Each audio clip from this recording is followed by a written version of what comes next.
You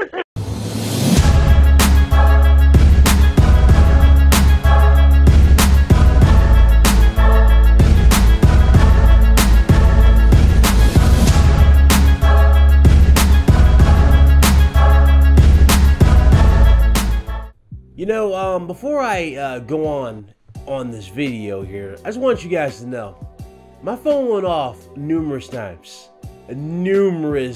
times about this same topic. Everybody was like, Ryan, well, you were on point again, as always. You said it was going to happen. Look what happened. Look what they're saying in this article. And I'm like, I'm not surprised. I said it was going to happen. You know what I'm saying? It doesn't take a rocket science to put this shit together. It really does not. It doesn't. But when you have people who act like they're tech experts, they act like they're game directors themselves, or they act like they have any information whatsoever when it comes to technology involving consoles and putting them together, it just cracks me up. There were so many people damage controlling this game. So many people saying, you don't know what you're talking about. Microsoft got the cloud thing to work. You know, you just gotta be patient. You stop being ignorant, right? All of you are ignorant because you guys are saying that it's not gonna work, right? All this crap. Well, let's go ahead and read this article. This came out 9 hours ago, people, when I was at work. But hey, whatever. Crackdown 3 reportedly is on its last delay. The cloud-powered multiplayer is too big for the Xbox One. Now, that being said, okay, are you even shocked by this news? Are you shocked that the cloud power thing is too big for the Xbox One? Are you even shocked at all? Has it even like registered in your brains that that was nothing more than a placeholder pretty much? Microsoft told you from the start that this console, right? They said it was cloud powered. You haven't seen a single game that fully took advantage of cloud computing. Not one single game took full advantage of it. I mean, sure, Titanfall did some stuff with it, but I mean, those were bots. You know, they were bots and they didn't do anything aside from just stand there and get killed by you in Titanfall 1. They didn't do anything hardly for you. So what exactly was the cloud computing supposed to do? Oh, destructibility? We saw one demo. One demo of destructibility being used with the cloud. And you know what's funny about that demo? That was the last demo we ever saw involving the cloud. After that demo was shown, the cloud computing argument completely went up in smokes. Nobody wanted to talk about cloud computing. Nobody wanted to talk about things like that. Let me tell you why. Because they knew that that was a lie. It was not going to work. You see, it's easy to make something like that appear possible when they're running it on things like dev kits, when they're running it on high processors or high servers, rendering servers, right? The average user's internet speed is not even close to gigabit.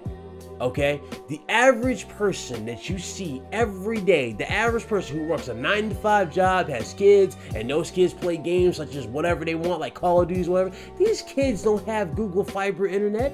These kids don't have the access to these crazy internet speeds. They have less than that. And it's okay to admit it. It happens. It's everyday life. Not every person has X amount of, speeds. It's okay to admit that. So why is it so hard for people to understand that? Why was it so hard for people for that to register? Why did people have to hang on to this and further bring the Xbox One down? Why did you have to do this? This is why it's so stupid. And this is why this whole generation has just painted a very vivid picture, not just for Microsoft, but for Sony as well. It's so stupid going into the next gen.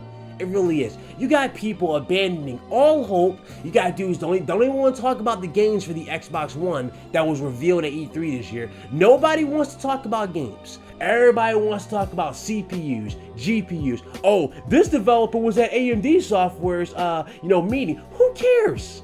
Who cares about these things? Who cares? It doesn't matter what Sony's at, Microsoft's at, or Nintendo's at. At the end of the day, it comes down to what you got to offer. And unfortunately, Microsoft is at the bare minimum here. They ain't offering anything to the consumer. Nothing. And those who want to stand there and be in denial, hey, you're more than welcome to be in denial. But let's be real here. At the end of the day, what has Microsoft done with the Xbox One aside from disappoint everybody? What has they done? They gave you a beefier console that does absolutely nothing for the cause. Yes, it fixes a lot of the problems that were plaguing the system at the jump, but let's be real here. The damage is already done. It is a wrap. It's a wrap. And for Crackdown 3, this game's not going to do anything. It's not going to do it. This game could be canceled right now. You'll have 5 people, probably me too, I'll make a video, right? But you'll have 5, maybe 6 people make a few videos about it. The rest of the community will pretty much accept it for what it truly was. I remember when this game was hyped up, right? Back when it was first shown, people were hyping up Crackdown 3 as being on par with Uncharted, saying it was better than Uncharted. And then once it got delayed that first time, people was like, oh, well, it got delayed because it looked trash. Remember that crap? Y'all remember these arguments? I do. I remember everything. I take notes of these things. As far as the Xbox One and the Crackdown 3 thing, we knew it was too big for that console. But people wanted to act like they knew what they were talking about. And that's another problem that's going to plague the PS5 and the new Xbox. There's too many wannabe journalists. There are too many wannabe tech experts that don't know nothing about technology, that want to act like they know anything they know what they were talking about. You have morons, right?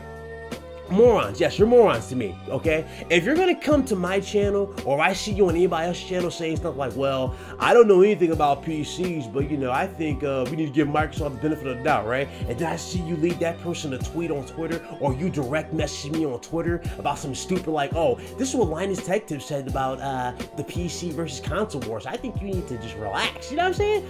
If you don't know anything about PC anything, if you don't know anything about PC specifications, or you don't know anything what you're talking about, why are you sending me quotes from Linus Tech Tips? Why are you sending me quotes from Bitwit? Why are you sending me stuff like this?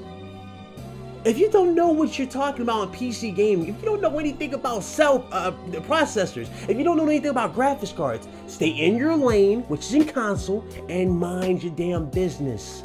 And let me inform you. Let me fucking tell y'all what it is, man. There's too many people that are too hard-headed in this community that don't want to accept it. That don't want to look at these consoles for what they truly are. At the end of the day, yes, the PS5 will be good. The Xbox most likely will be a nice upgrade. But unfortunately, it comes down to the software when it comes to consoles. And it's always been like that. When it comes to the software, hey, you gotta have diversity. You gotta have a lot of options. Microsoft right now is at the bare minimum when it comes to options. They really are. You can put a filter in Microsoft's games and you can really get like two games. I kid you not. I kid you not. It's that bad. It's that bad with Microsoft. Nintendo, they don't have this problem. Yeah, people can say Nintendo's kiddie, but Nintendo has definitely made strides to help, you know, hide that in a sense by, you know, buying Bayonetta and a few other games, right? They're doing okay. Nintendo's fine. Sony, they're more than fine. They got a variety of games. And it kind of makes you wonder, with the variety of games they have, it kind of makes you wonder, would we even be sitting here, right, with Microsoft even as a top competitor if the 360 did not get all the positive things that was working in its favor versus the PlayStation 3? It kind of really makes you wonder. It really does. And I'm not taking anything away from the 360, but it's just like, what has happened this generation? What has happened this generation? Many people can blame social media. Many people will blame YouTube channels that don't know what they're talking about, that have crazy sub counts, that just lie every single day. Answer me this, okay, before I go. If you call yourself, okay, if you're gonna say you're a journalist, or you're gonna act like you're a journalist, or you're gonna act like you know what you're talking about, then for the love of God, stick to what you're gonna say. But do not sit here and damage control and say, oh, well, I'm not a gaming journalist, I just sit there out of context. No. If you have a certain audience and you're acting like you know anything about X amount of things, whether it be the cell processor, a damn regular processor, an x86 architecture, a damn GPU, you name it. If you know these things, then by all means, please stick to what you're saying.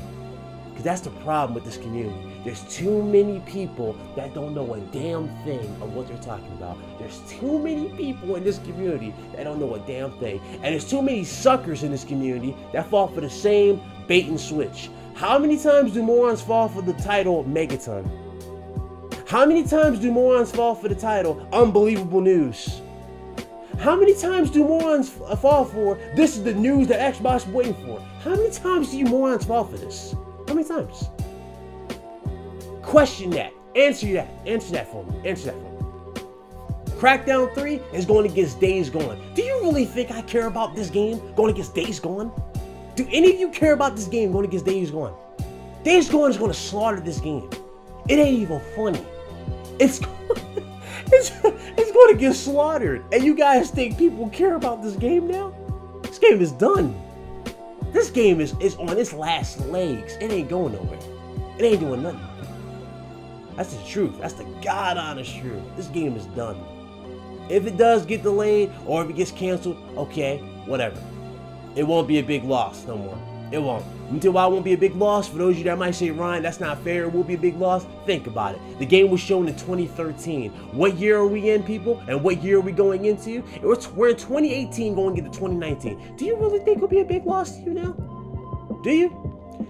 In that gap between 2013 to 2018 going into 2019, how many advertisements, how many commercial, or not, yeah, actually no, let me phrase that. How many hints and how many montages and everything that nature have you sat through with this game in question, but you never saw the full finished product? How many times have you seen this?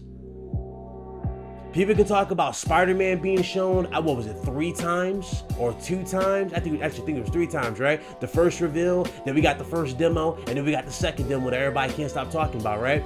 Spider-Man being shown 3 times. You know what's funny about this argument versus Crackdown? Spider-Man had gameplay scenarios. It started off in one trailer where you saw him swinging around, right? You saw the new mechanics, and then it went directly into gameplay with part 2, which was the first demo, and then number 3, and it was nothing but on-screen chaos with combat. That's what I'm talking about. There's a difference. There's a distinctive difference. You see the progression of the game from those year gaps. When it comes to Crackdown, there was no progression. No progression. It was like a blank canvas, and they still had a blank canvas, and they had no idea what they're doing with this game. Microsoft, if you delay this or you cancel it, hey, I won't care. I really will not care. At this point, why would I care? How can I care? You have done everything in your power to make me not want to care. So that's just the God honest truth. That is the God honest truth. This game versus, you know, Days Gone, it's already, it's a wrap. And for those that want to say it's not, hey, more power to you. But it's a wrap, man. It's a wrap. There's no way in hell this game is going to compete with Days Gone. There's no way in hell this game is even going to come close to Days Gone. Days Gone is on a roll right now. Not only in just how it looks, but how they're doing it. It's a better value than Crackdown 3. A better value. Way better. You're getting a great story, you're getting a great game in the process. And you know what's funny about this? Watch there be some moron in the comment section saying, oh, you're a pony, how you know this game's this, that, and the third? Well, it's very simple. How many demos have we seen of Days Gone versus yours? How much gameplay have we seen of Days Gone? We've seen quite a bit. You see why we've seen quite a bit of Days Gone? Because Sony ain't afraid to show those hands. They ain't afraid to show those hands. Why have we seen anything for Crackdown 3 that's substantial? Last thing I saw that was substantial of Crackdown 3 was when the damn cars was humping each other during that glitch. But you guys want to claim, oh, it's media bias. This is why nobody takes Microsoft seriously, and this is why Microsoft continues to be, and I can't believe I'm saying this, especially with Nintendo in the mix, but Microsoft has officially become the side bitch of gaming. Nintendo and Sony have become main chicks right now. They're the main chicks. Pick your poison, which one you want. Me, I'm tired of this. This is ridiculous. Every single week, every single time somebody tries to damage control for something from Microsoft, they always get hit with an article and the truth comes out a week later, it feels like. It really does. And if it takes longer than a week, when that article, when that information comes out, it is just so satisfying to see people, right, who claim their X amount of things simply fall on their faces for that trap. And that right there is the God honest truth. So that's it. That's all I gotta say. That's all I gotta say. I'm gonna come off as harsh, but really, I really don't care at this point. It's ridiculous. It's too many people acting like apologists. There's too many people acting like they're tech experts when they don't know anything about tech. And this is what the result is. This is exactly the end result. When you act like you know something that you don't have no clue of, this is what happens. So if you like the video, you already know what to do. I'm out of here. Ryan the Professional is out. Deuces.